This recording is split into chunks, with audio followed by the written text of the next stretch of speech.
When I was 8 years old, my life changed forever. My mother died, and soon after, my father brought home another woman. She was tall, with eyes that never smiled, even when her lips did.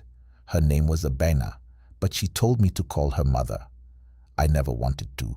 At first, she pretended to be kind. She cooked for my father and told him stories in the evenings.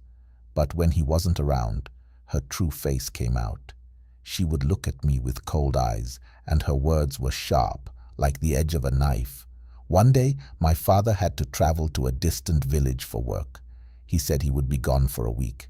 That's when Abena showed her real self. She made me do all the chores, fetching water, sweeping the yard, and pounding fufu until my hands were sore. She would sit under the shade, fanning herself, and watching me with a wicked grin. When I didn't move fast enough, she would strike me with a stick. The blows hurt, but it was her eyes that scared me the most. They were dark, empty, as if no soul lived behind them. I tried to be strong, to hold back my tears, but sometimes they would fall and she would laugh. Every night she would tell me a story, not the kind my mother used to tell, with animals and happy endings. No, these were dark tales of children who disobeyed their elders and were punished by spirits in the forest. She said if I ever told my father about what she did to me, the spirits would come for me too. I believed her. One evening, after a long day of work, I collapsed on the floor. I couldn't move. My body was too weak. She stood over me, her shadow covering my small body. She whispered in my ear, "Your father won't save you. No one will." The days blurred together after that. I stopped counting them. My hope faded like the light at dusk. My body was thin and my skin was bruised. I began to believe I wouldn't survive until my father returned. But one night, I had a dream. In it, my real mother appeared, her face gentle and warm, just as I remembered. She touched my cheek and told me to be brave. She said I needed to find the strength to save myself. The next morning, I woke up with a plan. I pretended to be too sick to work. Abena didn't care. She thought I was too weak to do anything. But as soon as she turned her back, I crawled out of the house and made my way to the neighboring village. I told the elder there everything. When my father returned, the elder confronted him. Abena tried to lie, but the elder's words held power. My father saw the bruises, the scars, and the pain in my eyes. For the first time, he truly saw me. Abena was sent away, back to the village she came from. The elder said she wasn't just wicked. She was something more, something dark and unnatural. I didn't care what she was, as long as she was gone. Life didn't become perfect after that, but it was better. The bruises healed, and slowly the nightmares faded. But I never forgot. And sometimes at night, I can still feel her eyes watching me, just like before. But now I know I'm stronger than her. I survived. Life after Abena left was quieter. My father tried to make things right between us, but something had changed inside me. I didn't trust easily anymore. The house felt empty, and every corner reminded me of the pain I had endured. Even though Abena was gone, her presence lingered like a shadow that wouldn't leave. I started having dreams, strange dreams, where Abena would appear, her eyes burning like fire. In these dreams, she would chase me through the forest, her laughter echoing in the trees. I would run, but my legs felt heavy and I could never escape. I'd wake up sweating, my heart pounding in my chest. One night, I heard a noise outside my window. It was a soft, rustling sound, like someone was walking through the leaves. I sat up in bed, straining to hear. The sound grew louder, and then I heard it, a faint, familiar voice whispering my name. Kofi. I froze, my blood turning cold. It was her voice. But how? She was gone, sent away. I wanted to scream, but my throat was tight with fear. Slowly I got out of bed and crept to the window. The moon was full, casting eerie shadows across the yard.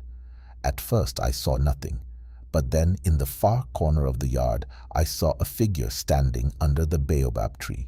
It was Abina, her eyes glowing in the darkness. She smiled at me, that same wicked smile, and beckoned me to come closer. I stepped back, my heart racing. This couldn't be real. It had to be a nightmare. But then I heard her voice again, clearer this time. "Kofi, come to me." Terrified, I ran to my father's room. I shook him awake, stammering about Abina being outside.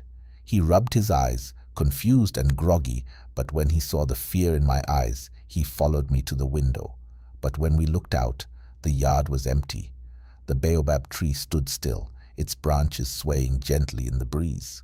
My father sighed and pulled me close, telling me it was just a bad dream. But I knew what I had seen. I knew she was out there. The next day, I went to the elder and told him about the night before. He listened carefully, his face growing serious. He said that sometimes when someone is filled with so much hatred, their spirit can linger, even after they're gone. He told me to be careful and gave me a small charm to wear around my neck, saying it would protect me from harm. I wore the charm every day, but the dreams didn't stop. Abena kept coming back, her voice haunting my nights, her shadow creeping into my days. I became afraid to be alone, always looking over my shoulder, expecting to see her standing there, watching me. One evening, as I was fetching water from the stream, I heard her voice again, this time louder and more demanding. "Kofi, you can't hide from me." I dropped the water jug and ran back home, my heart pounding like a drum. I could feel her behind me, but I didn't dare look back. When I reached home, the elder was there, talking to my father. I ran to them, out of breath, and told them what had happened. The elder's face darkened. He said that Abina's spirit had become something twisted, something that couldn't rest. She was tied to this world by her anger and cruelty. The elder decided that we needed to perform a cleansing ritual to banish her spirit once and for all. That night, we gathered around the baobab tree, the place where I had seen her. The elder lit a fire and began chanting, calling on the ancestors to help us.